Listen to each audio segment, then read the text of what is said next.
how many users participate remotely in this lecture to you on your personal devices, compared to, I would have a display here showing the number. And just think a bit about the difference what the effect of this would be about our discussion or about the presentation. You can read about that in a paper from 2004. We also did an analysis of the types of learning support. We analyzed about 50 systems, about the type of content they use, like notifications, images, documents, about the type of context that was used in a lot of cases, like the location, the room you are in, the purpose, the information flow, and the educational models behind it. And coming from that, we developed a model I will shortly introduce you to. That's the model of ambient information channels. And basically it's a simplified model to describe like context-aware systems for learning support. So the basic components in the model are, of course, we have users. In this case, only one, as I just depict the type of entity. We have channels that can be media channels, like this presentation. We have artifacts that can be objects, like this bottle or the computer or the chair. It's about linking real-world objects to channels. And we have several processes that happen on these 4 layers I mentioned before. So the sensor information must be aggregated.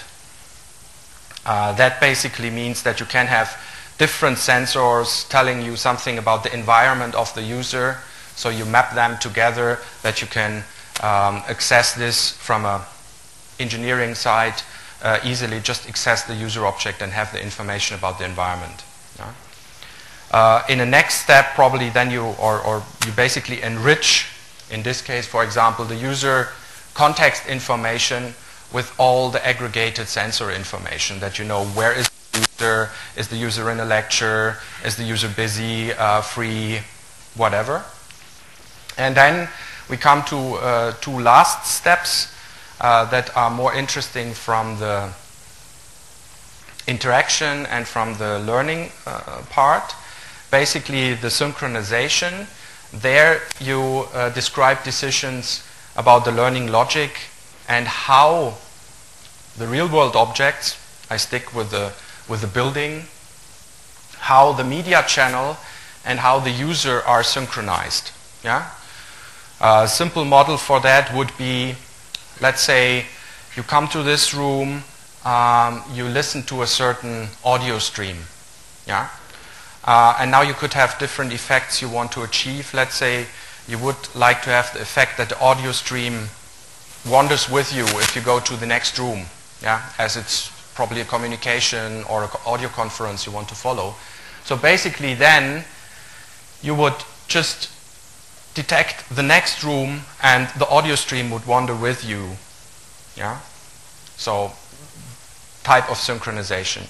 And if you have several displays, and you will see some examples about that a bit later in the presentation, you also come to the reflection part. So you could have 2 different channels.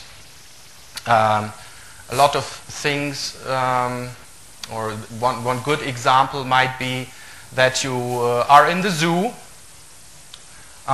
You're standing in front of the lion cage, and there you get a presentation about the background about that animal. And what you would like to do is like you compare tigers and lions. So you would have a second channel that is basically synchronized via the identity. So you know, okay, now the person is looking at tigers, so I give him all these types of animals to understand the difference, where these animals live, for example, or what is similar about it. So it's a lot about metacognitive support. So, and if you apply these models and you use these models, you can basically classify a lot of systems and you can develop some new ideas. This is a design mock-up, not by us, by MetaMirror, that gives you an idea of what could also be a kind of ambient information channel. Basically, it's you watch your TV, you take out your iPad, the iPad can detect what TV channel you're watching and give you additional information like game statistics, in this case for the soccer game, game statistics, interfaces to associated services, all these kind of things. Yeah? How would this look, such an application, if you model it with the ambient information channels? Basically, you have your TV and you have a mobile device. Both have contextual information, yeah, with these 5 categories. You would synchronize the channel I watch on my TV with the channel on my mobile device. And of course, you can access via that any kind of resource, like a discussion forum, a chat forum, reflection about this documentation. It can be a political documentation that is online, and you just are connected to the forum in which similar questions are discussed. That would then already be the next step. Via that, you could also link, of course, with other peers that are remotely access the same identity, yeah, or the same channel with the same identity. So this is a bit about the modeling part. What is the research we are currently focusing on at CellStack in the mobile part? So on the one hand, we want to understand how new types of content come up. This is a nice example from the Open University in the UK. They have a lot of EPUB books in iTunes U. You can download for free. This is one about Schubert's Lieder. What I really like about this book especially is it's a very nice combination of text and audio information. So as you read the text, you can like click here on your, use it on your iPad normally or on your tablet computer. You click here and you listen to the Heide Röslein to get an authentic audio recording that really gives you a very immersive effect into what you are reading here. Yeah, it gives you a personal experience. So what we are looking into and what we are interested in, if we can extend these books with kind of feedback and achievement systems. Yeah, so tell the user, okay, you have been really active reading these kind of documents, and mirror this information to the user to support reflection of your own learning process. Yeah?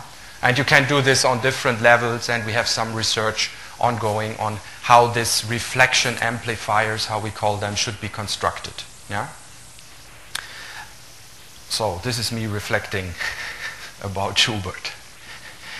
Okay, a second part that's a bit more related to the work I mentioned, like embedding interfaces into the real world, is inspired by some work on informative art.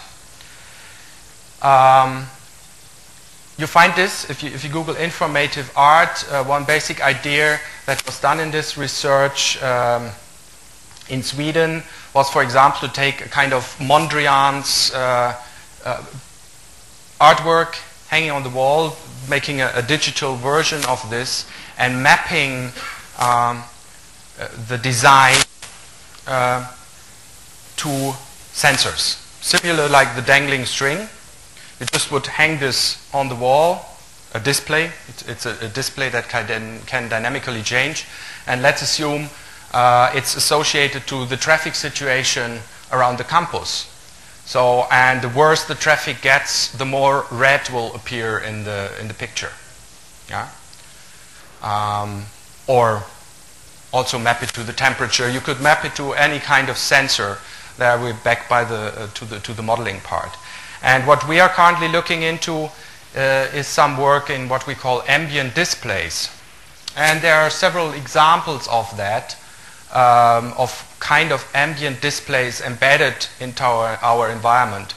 The ambient umbrella is an interesting one. That's an umbrella basically, it has a small LED light attached here, and when the forecast says it will rain in today or in an hour or two, it blinks. So it gives you some warning, okay, probably take your umbrella with you. And there are different types of this. So what we did is we did an analysis on what kind of dimensions you have with these displays embedded in your environment.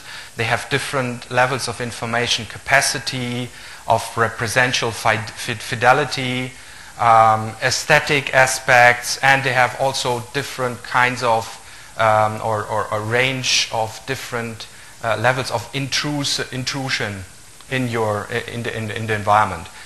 To explain that a little bit, this is just a little orb, a digital ball or lying there, and you can map certain information to the lighting of that ball. Is it red? Is it green? Is it blue? So it gives you very basic information about some things you define you want to know.